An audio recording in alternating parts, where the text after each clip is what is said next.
அனைவருக்கும் வணக்கம். என்னுடைய பெயர் முனைவர் சா மீனாட்சி. தி ஸ்டாண்டர்ட் ஃபயரோக்ஸ் ராஜரத்தினா மகளிர் கல்லூரியில் தமிழ்துறை உதவி பேராசிரியராக பணியாற்றி வருகின்றேன். இன்று நாம் இக்காணொளியில் பார்க்க போவது பொது தமிழ் 1 பாடத்திற்கான கவிதை.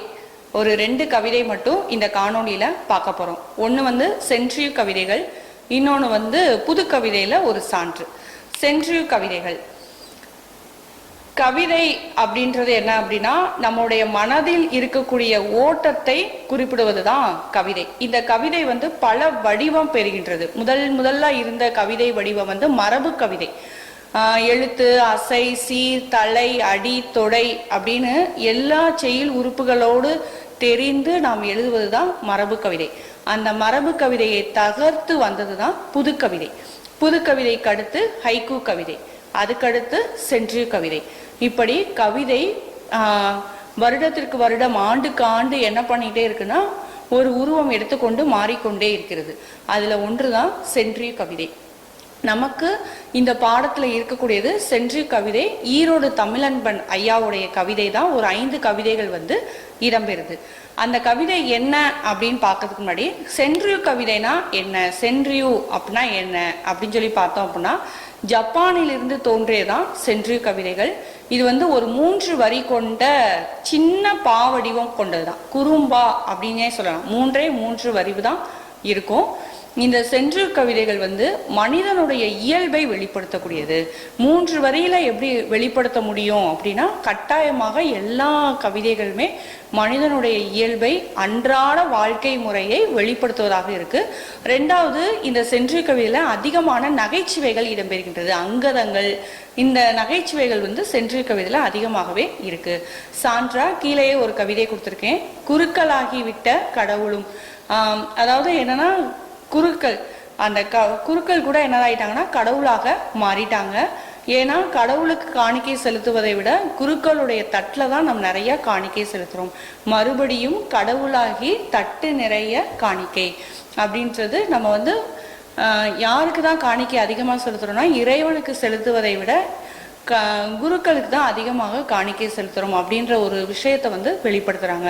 இப்போ இறைவனை மறந்து குருக்களை அதிகமாக கவனிக்கிறோம் அப்படின்ற ஒரு விஷயத்த வெளிப்படுத்துறாரு. 18ஆம் நூற்றாண்டுலேயே இந்த பாவடிவம் ரொம்ப ரொம்ப பிரபலமானதாகவும் இருந்திருக்கு. இந்த பாவடிவத்தை அறிமுகப்படுத்தியவர் யாருன்னா ஈரோடு தமிழன்பன். நம்முடைய பாட தொகுதியிலுமே தமிழன்பனுடைய கவிதை தொகுதிகள் தான் இடம்பெறுகின்றது. சென்ட்ரியூ கவிதையுடைய சிறப்பம்சம் என்ன அப்படின்னு சொல்லி பார்க்கும் பொழுது, தமிழ்ல ஈரோடு தமிழன்பன் ஒரு வண்டி சென்ட்ரியூ அப்படின்ற நூல் தமிழ்ல தான் வெளியாயிருக்கு. தொகுதிதான் முடிவாகவில்லை, தோல்வி முடிவாகிவிட்டது. கவிதை நம்பர் 1. தொகுதிதான், நம்ம எந்த இடத்துல போய் வெற்றி பெற போறோம், எந்த இடத்துல போய் போட்டியிட போறோம் அப்படின்றது முடிவாகல. ஆனா என்ன முடிவாயிருச்சு அப்படின்னா, தோல்வி முடிவாகிருச்சு. தொகுதிதான் அப்படின்னு சொல்லும்போது, நம்ம எந்த இடத்துல போய் எடுக்க போறோம், அவங்கவுங்களுக்குரிய தொகுதியெல்லாம் அவங்க இன்னும் பிரிக்கவே இல்லை. ஆனா கட்டாயமா என்ன முடிவாயிருச்சுன்னா தோல்வி முடிவாயிருச்சு. அப்ப என்ன அர்த்தம், தலைவர்கள் சிறந்த தலைவனாக இல்லை, அதனால அவனுக்கு தோல்வி அப்படின்றது கட்டாயமாக முடிவாகி போன ஒரு விஷயமாக இருக்கு.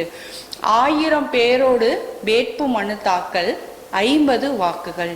வேட்பு மனு தாக்கல் அப்படின்றது, நம்ம அந்த போட்டியில பங்கேற்க போறோம் அப்படின்ற போது கூட 1000 பேர் போனாங்களாம்.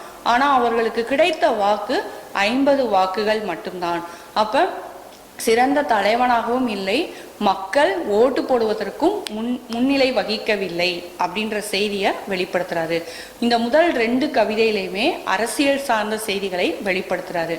சண்டை கோழி, வென்றாலும் தோற்றாலும் பிரியாணி.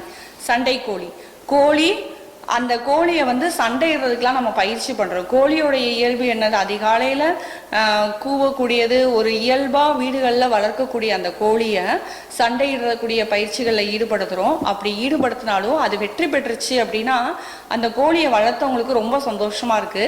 ஆனா ஆசிரியர் சொல்றாரு, அது வெற்றி பெற்றாலும் சரி, தோல்வி அடைந்தாலும் சரி, அதை என்னதான் பண்ண போறோம் அப்படின்னா உணவுக்காக தான் நம்ம அதை பயன்படுத்த போறோம் அப்படின்றத வெளிப்படுத்துறாரு. விடைகள் கேட்ட வினா, மாணவனே தேர்ந்து விடுவாயா, விடைகள் கேட்ட வினா. எப்பயுமே வினாக்கு தான் விடை சொல்லுவோம். ஆனா இங்க என்ன ஆகுது அப்படின்னா, அந்த விடைகள் வந்து ஒரு கேள்வி கேட்குது. யாரை பார்த்து அப்படின்னா, மாணவனை பார்த்து தேர்ந்து விடுவாயா, நீ வந்து வெற்றி பெற்று விடுவாயா அப்படின்னு சொல்லிட்டு அந்த விடைகள் வினாவினை தொடுப்பதாக ஒரு கவிதை இடம்பெறுகின்றது. அடுத்ததாக, ஒளிபெருக்கி சோதனை முடிந்ததும் பேச்சாளர் சோதனை. அதாவது ஒரு பேச்சாளரை பற்றி சொல்றாங்க. ஒரு பேச்சாளர் பேசுவதற்கு முன்னாடி அந்த ஒளிபெருக்கிய அத்தனை தடவை தட்டி தட்டி பார்ப்பாங்க. அப்ப அதை வந்து தட்டி தட்டி பார்த்து சரியா இருக்கா 1 2 3 இந்த மாதிரிலாம் சொல்லி பார்த்து அதை சோதனை செய்து முடித்ததுக்கு அப்புறம் பேச்சாளருடைய சோதனை ஆரம்பிக்கின்றது. அதாவது பேச்சாளர் பேச ஆரம்பிக்கின்றார் அப்படின்ற செய்தியை வெளிப்படுத்துறாரு. அப்ப இந்த சென்ட்ரல் கவிதைகள்ல இடம்பெற்றிருக்கக்கூடிய இந்த 5 கவிதைகள்ல முதல் 2 கவிதைகள் அரசியல் தொடர்புடையதாகவும், வாக்காளர்கள் எப்படி வாக்கு போறாங்க, அதுக்கடுத்து ஒரு கோழியோடைய இயல்பினை வெளிப்படுத்துவதாகவும், வினாக்கள் எப்பொழுதுமே வினாக்களா மட்டும்தான் இருக்கும், விடைகள் எப்பொழுதுமே விடைகளாக தான் இருக்கும். ஆனா இங்க விடைகள் வந்து வினாக்களை எழுப்புவதாகவும், அதுக்கடுத்து ஒளிபெருக்கி அந்த பேச்சாளர் பேசக்கூடிய ஒரு முறையினையும் சென்ட்ரல் கவிதையில ஈரோடு தமிழன்பன் வெளிப்படுத்துகின்றார். அடுத்ததாக பிற்சேர்க்கை. இந்த பிற்சேர்க்கை கவிதை வந்து ஒரு புது கவிதைகளில் இடம்பெறக்கூடியது. பிற்சேர்க்கை அப்படின்னால என்ன அர்த்தம் அப்படின்னா, பின்னாடி சேர்க்கப்பட்டது அப்படின்னு அர்த்தம். பின்னாடி சேர்க்கப்பட்டது அப்படின்னா அது வந்து முக்கியமான இடங்களில் இடம்பெறாது. இப்ப நம்ம ஒரு நூல் எழுதுறோம், அந்த நூல்ல வந்து முன்னாடி எழுதக்கூடிய கண்டென்ட் எவ்வளவோ எழுதுறோம், 60 பக்கம் 70 பக்கம் எழுதுவோம். ஆனாலும் பின்னாடி ஒரு 10 பக்கம் இருக்கும். அந்த 10 பக்கம் என்ன அப்படின்னா, அந்த நூல் எழுதுறதுக்கு எத்தனை நூல்கள் உதவியாக இருந்தது. அப்ப அந்த பின்னாடி சேர்க்கக்கூடிய அந்த 10 பக்கங்கள் தான் மிக மிக வலு சேர்க்கக்கூடியது. அதே மாதிரி இந்த கவிதைகள்ல பிற்சேர்க்கை அப்படின்றது கவிதையுடைய தலைப்பாக இருக்கு. கவிதையுடைய தலைப்பிற்கு ஏற்ப கவிதையும் பிற்சேர்க்கை, அந்த கவிதையுடைய பின்னாடி அதோடைய பொருள் வந்து புலப்பாடுகின்றது. பிற்சேர்க்கை கவிதையில் ஒரு 4 பேராகிராஃபா இருக்குன்னு சொல்லலாம். 4 பகுதிகளுமே பார்த்தோம் அப்படின்னா அந்த ஒவ்வொரு கேள்விக்கும் பின்னாடி பதில் இடம்பெறும். சான்றா பார்ப்போமே. சொல்லுங்கள் புலவரே, முத்துக்கள் பிறக்கும் இடம் 10. ஒரு புலவர்கிட்ட கேள்வி கேட்பதாக அமைகின்றது. முத்துக்கள் பிறக்கும் இடம் 10. முத்து நம்ம கடல்ல சிற்பிக்குள்ள இருக்கக்கூடிய அந்த முத்து உருவாகக்கூடியது ஒரு 10 இடங்கள்ல உருவாகுதான். என்னன்னு பாருங்களேன். மேகத்தில் பிறக்கும், சங்கில் ஜனிக்கும். மேகத்துல பிறக்குதான். மேகத்துல பிறக்குதுன்னா மழை துளி அப்படியே மேகத்துல இருந்து வருது. சங்கில் ஜனிக்கும், சங்குக்குள்ள இருக்கக்கூடியது. சிப்பியில் இருக்கும், சிப்பிக்குள்ள முத்து தான் பிறக்கும் இல்லையா, அந்த சிப்பியில இருக்கக்கூடிய முத்து. தாமரையில் உயிர்க்கும். தாமரை பூ அழகா இருக்கும் பொழுது அதுல தண்ணி கொஞ்சம் பட்டுருச்சு அப்படின்னா அந்த தண்ணியும் தாமரைக்கும் அப்படியே ஒட்டாம முத்து போல இருக்கும் பாத்தீங்களா, தாமரையில் உயிர்க்கும். வாழையில் கிடைக்கும். வாழை மரமும் அதே மாதிரிதான். அந்த வாழை மரத்துல தண்ணி தெளிச்சிருந்தையும் அது அப்படி இருக்கு இல்லையா, வாழையில் கிடைக்கும்.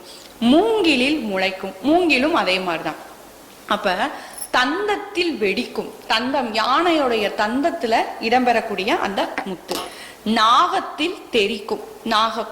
அப்ப இதுலெல்லாம் எங்க இருக்குது அப்படின்னா முத்து இருக்கு. மேகத்துல பறக்கிறதா இருக்கட்டும், சங்குல ஜனிக்கிறதா இருக்கட்டும், சிப்பிக்குள்ள இருக்கக்கூடியதா இருக்கட்டும், தாமரையில, வாழையில, மூங்கில், இந்த தாவரங்கள் எல்லாம் அதே மாதிரி தந்தங்கள்லையும் என்னதான் முத்து வந்து உருவாகுது. ஒண்ணு தந்தத்துல இருக்கக்கூடிய தண்ணீராகவும் இருக்கும், இன்னொன்னு தந்தத்தால செய்யக்கூடிய முத்துக்கள்.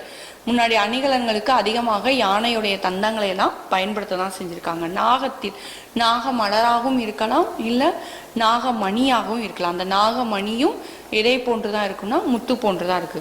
அப்ப இதெல்லாம் முத்துக்களாக இருக்குதுன்னு சொல்லும் பொழுது ஒன்றை மறந்திரு. என்ன ஒன்றை மட்டும் மறந்திரு, என்னது அப்படின்னு கேள்வி கேட்கிறாங்க. ஏன்னா வினா விடை உத்தி முறையில தானே இருக்கு. அப்ப ஒன்றை மறந்திரேன்னு சொல்லும் போது எதை மறந்துட்டீங்க அப்படின்னா, உழைப்பவன் நெற்றி. உழைக்கக்கூடியவனுடைய நெற்றியில வரக்கூடிய அந்த துளி துளியான அந்த வியர்வை எப்படி இருக்குது அப்படின்னா, முத்து உருவாகக்கூடிய இடம் அதுவும் ஒன்றுதானே.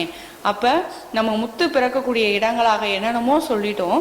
மேகத்துல இருக்கு, சங்குல இருக்கு, சிப்பிக்குள்ள இருக்குது, தாமரை, வாழை மரம், மூங்கில், இந்த மாதிரி என்னென்னமோ சொன்னோம். நாகமணிகள், இதெல்லாமே முத்து போன்று இருந்தாலுமே பதில் என்ன அப்படின்னா, உழைப்பவன் நெற்றி. நெற்றியில் வரக்கூடிய அந்த வியர்வை முத்துக்களாக இல்லைனாலும் ஆசிரியருடைய கற்பனை, அந்த பிற் சேர்க்கை, சொல்லுங்கள் புலவரே முத்துக்கள் பிறக்கும் இடம் 10, இந்த முத்துக்கள் 10 இடங்களில் பிறக்கின்ற முறையினை அறிய முடிகின்றது. அடுத்து 2வதான கேள்வி, சொல்லுங்கள் அறிஞரே. ஒரு அறிஞர்கிட்ட கேள்வி கேட்குறாங்க. என்ன கேள்வி அப்படின்னா, மூட நம்பிக்கை எவை எவை, எதெல்லாம் மூட நம்பிக்கையாக இருக்கு. இப்ப நம்பிக்கை அப்படின்றது விஷயம் என்ன அப்படின்னா, எதற்காக இந்த காரியத்தை செய்யறோம் தெரிஞ்சு செய்யறது. மூட நம்பிக்கை அப்படின்றது எதுக்கு இந்த காரியத்தை செய்யறோம்னு தெரியாமலே செய்வதுதான் மூட நம்பிக்கை. இங்க என்ன கேக்குறாங்க அப்படின்னா, மூட நம்பிக்கை எதெல்லாம் அப்படின்னு கேக்குறாங்க. என்னன்னு பாருங்களேன். கழுதை கத்துதல் சுபம். நம்ம எங்கேயாவது கிளம்பும் பொழுது கழுதையோடைய ஒளி கேட்டுச்சு, அது கத்தக்கூடிய சத்தம் கேட்டுச்சு அப்படின்னா சிறப்புன்னு சொல்லுவோம். விதவை எதிர் வந்தால் பாவம். விதவை யாராவது திருமணமாகி கணவனை இழந்த ஒரு கைம்பெண்கள் நம்ம ஏதாவது ஒரு நல்ல காரியத்துக்காக கிளம்பும் போது எதுக்கு இருக்கிறாங்க அப்படின்னா அது நம்ம பாவம் சொல்லுவோம். மொட்டை அடித்தால் முக்தி. மொட்டை அடிக்கிறது ஒரு முக்தி தரக்கூடிய செயல் அப்படின்னு சொல்லி சொல்றாங்க இல்லையா. ஏன்னா நம்மளுடைய முடிகள் எல்லாம் கொடுக்கும் பொழுது இறைவனுக்கும் நமக்கும் ஒரு செயல் சிறப்பாக அமைகின்றது அப்படின்னு சொல்லிட்டு அந்த மொட்டை அடிச்சோன்னா முக்தி. கோயில நம்ம பெரும்பான்மை போடக்கூடிய வேண்டுதல் என்னன்னா மொட்டை தான். அப்ப அந்த மொட்டை அடிச்சா முக்தி. உள்ளங்கை அரித்தால் வருவாய். உள்ளங்கை ஊறுது அப்படின்னு சொல்லி சொன்னோம் அப்படின்னா உடனே என்ன சொல்லுவோம் அப்படின்னா, அப்ப உங்களுக்கு காசு வரப்போகுது அப்படின்ற ஒரு விஷயத்த சொல்றோம் இல்லையா. அப்ப உள்ளங்கை அரித்தால் வருவாய். காலையில் காணும் கனவு பழிக்கும். அதிகாலையில் காணக்கூடிய கனவு பழிக்கும் அப்படின்ற ஒரு நம்பிக்கை இருக்கு. ஏன் பழிக்குது, என்ன காரணம் அப்படின்னு நமக்கு ஏதாவது தெரியுமா? தெரியாது. ஆனா பெரும்பான்மை கனவு கண்டா காலையில பாத்தீங்க அப்படின்னா அந்த கனவு பழிக்கும்னு சொல்றோம். ஒன்றை மறந்தீரே. என்ன மறந்துட்டோம்? கேள்வி என்னது? மூட நம்பிக்கை எவை எவை. அப்ப இதெல்லாம் என்ன காரணத்தோட செய்யறோம் நமக்கு தெரியல. கழுதை கத்துனா நல்லதுன்னு சொல்றோம், விதவை எதிர் வந்தா நல்லது கிடையாதுன்னு சொல்றோம், மொட்டை அடிச்சுக்கிட்டா முக்தின்னு சொல்றோம், உள்ளங்கை அரிச்சா காசு வரும்னு சொல்றோம், காலையில காண்டோம் அதிகாலையில காணக்கூடிய கனவு பழிக்கும் சொல்றோம். அப்ப இதுக்கெல்லாம் மூட நம்பிக்கைன்னு சொல்றோம் இல்லையா. ஒன்றை மறந்துட்டீங்க.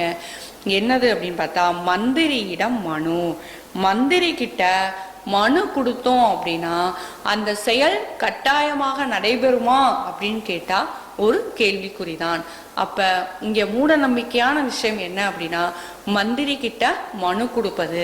என்ன அர்த்தம் அப்படின்னா, மந்திரி கிட்ட மனு கொடுத்தால் மட்டும் போதாது, அடுத்தடுத்த வேலைப்பாடுகளையும் செய்யணும்.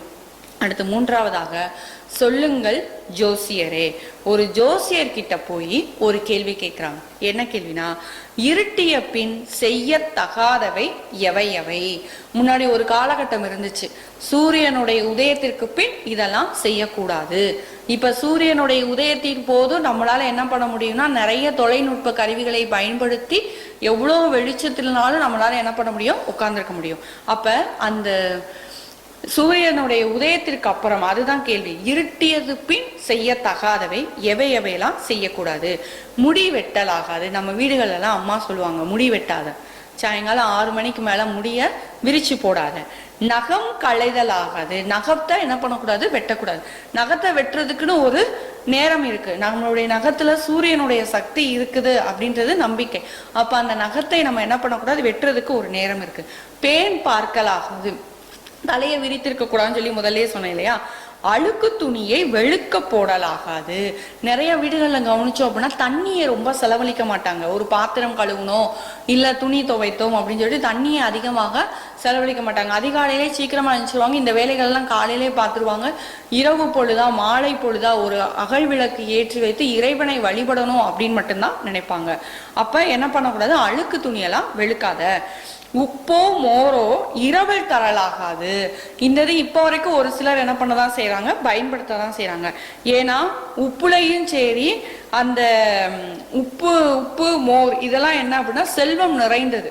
முன்னாடி தயிர் மோர்லாம் எல்லாரும் வீட்லயும் இருக்கும், யாராவது ஒரு சிலர் வீட்டுல தான் இல்லாம இருக்கும். இந்த தயிர் மோர் உப்பு இதெல்லாம் செல்வமாக நினைத்தார்கள். இதை என்ன பண்ண மாட்டாங்க அப்படின்னா கடனுக்காக மற்றவங்க கிட்ட என்ன பண்ண மாட்டாங்க, தரமாட்டாங்க.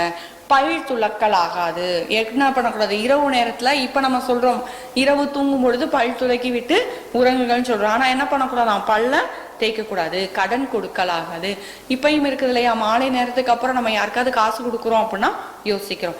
அப்ப ஒரு ஜோசியர்கிட்ட போய் ஜோசியர் கேட்கக்கூடாது, இருட்டினதுக்கு அப்புறம் என்னெல்லாம் செய்யக்கூடாதுன்னா, முகம் முடி வெட்டக்கூடாது, நகம் வெட்டக்கூடாது, பேன் பார்க்கக்கூடாது, அழுக்கு துணியை துவைக்கக்கூடாது, உப்பா இருந்தாலும் சரி மோராக இருந்தாலும் சரி அதை என்னத்தையும் என்ன பண்ணக்கூடாது, நம்ம கொடுக்கக்கூடாது. இந்த மாதிரி என்னென்னமோ நிறைய பார்க்குறோம். ஆனால் ஒன்றை மட்டும் மறந்துட்டோம், இப்பொழுதுமே அதை மறந்துதான் விட்டோம். என்னது அப்படின்னா, படிப்பை கெடுக்கும் தொலைக்காட்சி.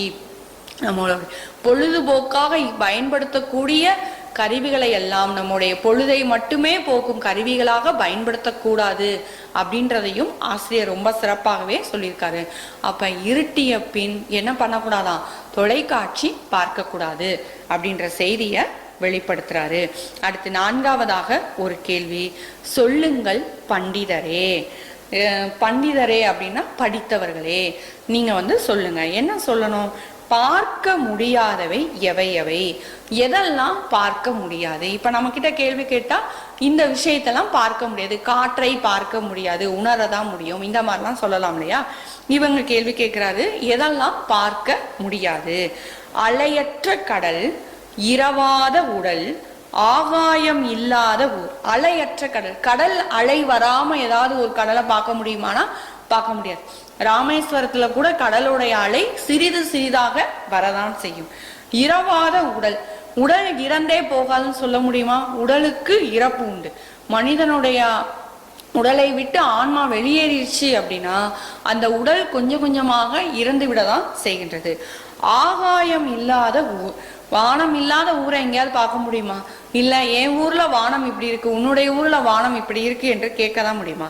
நீர் கலவாத மோர், மோர்னால என்னதான் இருக்கணும், தண்ணி சேர்த்துதான் இருக்கும். ஆனா இப்ப நம்ம மோர் எப்படி குடிக்கணும்னு நினைக்கிறோம், கெட்டியா குடிச்சாதான் மோர் நல்லா. அதுக்கு நம்ம தயிரையே என்ன பண்ணலாம், குடிக்கலாம். ஆனா நம்மளுடைய ஆரோக்கியம் என்ன அப்படின்னா, மோர்ல எவ்வளவுக்கு எவ்வளவு தண்ணி சேர்க்கிறோமோ அவ்வளவுக்கு அளவு ஆரோக்கியம். அப்ப நீர் கலவாத மோரை என்ன பண்ண முடியாது, பார்க்க முடியாது. திரையரங்கில் தேசிய கீதம், சந்தோஷமாக இருக்கக்கூடிய அந்த திரையரங்கில், சந்தோஷமாகன்றதை விட பொழுதுபோக்கிற்காக பயன்படுத்தக்கூடிய அந்த திரையரங்குல நம்மளால என்ன பண்ண முடியாது அப்படின்னா, தேசிய கீதத்தை கேட்க முடியாது. பிழைக்க தெரிந்த கவிஞன், பிழைக்க தெரிஞ்ச கவிஞன் அப்படின்னா கவிதை எழுதக்கூடிய கவிஞன் பெரும்பான்மை எப்படி இருப்பான் அப்படின்னா பிழைக்க தெரிந்தவனாக இருக்க மாட்டான். உண்மையாக தமிழோடைய மேன்மையை வெளிப்படுத்தக்கூடிய ஒரு கவிஞன் என்ன பண்ண மாட்டான் அப்படின்னா, இதையெல்லாம் எழுதினா சம்பாதிக்கலாம் அப்படின்னு சொல்லிட்டு என்ன பண்ண மாட்டான், கண்ட செய்திகளை எழுத மாட்டான். அப்ப அவன் கண்டிப்பா எப்படிதான் இருப்பான்னா பிழைக்க தெரியாதவனா தான் இருப்பான். கை தொடாத காதலன், வாய்ப்பே இல்லை. வாழை மரத்தில் ஊஞ்சல், வாழை மரத்துல ஊஞ்சல் கட்ட முடியுமா அப்படின்னு கேட்டா ரொம்ப ரொம்ப முடியாத ஒரு விஷயம் தான். ஏன்னா வாழை மரம் மிக மிக மிருதுவான மரம். அப்ப அதுல நம்ம என்ன பண்ண முடியாது, ஊஞ்சல் கெட்டி ஆட முடியாது. உலோபியின் புன்னகை, ஒரு கஞ்ச பிஸ்னாரியாக இருக்கக்கூடிய ஒரு உலோபியனுடைய முகத்துல என்ன கிடைக்காது அப்படின்னா புன்னகை அப்படின்றது ஒண்ணு வராது. அப்ப இதெல்லாம் நம்ம என்ன பண்ணவே முடியாது, பார்க்கவே முடியாது. அலை இல்லாத கடல், இரவாத உடல், ஆகாயம் இல்லாத ஊரு, தண்ணி கலக்காத மோரு, பிழைக்க தெரிஞ்ச கவிஞன், திரையரங்குல தேசிய கீதம், இது எல்லாமே பார்க்கவே முடியாது. ஒன்றை மறந்திரே, என்ன மறந்துட்டோம்? ஒன்று, ஜனநாயகத்தின் சத்தியம். இந்த ஜனநாயகத்தில் இந்த பூமியில என்ன பார்க்க முடியாது அப்படின்னா சத்தியம்ன்ற ஒரு உண்மையையும் நம்மளால என்ன பண்ணவே முடியாது, பார்க்க முடியாது அப்படின்றதுதான் ஆசிரியருடைய கருத்து. அப்ப இந்த பிற்சேர்க்கை அப்படின்ற கவிதையில ஒரு 4 கேள்வி யார் யார்கிட்டலாம், ஒரு புலவர்கிட்ட, அறிஞர்கிட்ட, ஜோசியர்கிட்ட, பண்டிதர்கிட்ட கேட்கக்கூடிய ஒரு கேள்வியாக கவிதையுடைய முன்பகுதியில கேள்வி கேட்டு அதோடைய இறுதியில இதை மறந்துட்டீங்களே அப்படின்னு சொல்லி அந்த கவிதைக்கான பதிலையும் ஆசிரியர் மிக அழகாகவே வெளிப்படுத்துகின்றார். நிறைவாக இந்த காணொளியில் சென்றிக் கவிதையின் சிறப்பினையும், ஈரோடு தமிழன்பன் எழுதியிருக்கக்கூடிய சென்றிக் கவிதையின் சிறப்பினையும், புது கவிதையில் ஒன்றாகிய பிற்சேர்க்கை வைரமுத்து ஆசிரியர் எழுதியுள்ள பிற்சேர்க்கை கவிதையின் சிறப்பினையும் சிறப்பாக கண்டு மகிழ்ந்தோம். காணொளியை கண்டு மகிழ்ந்த அனைவருக்கும் உளமார்ந்த நன்றி.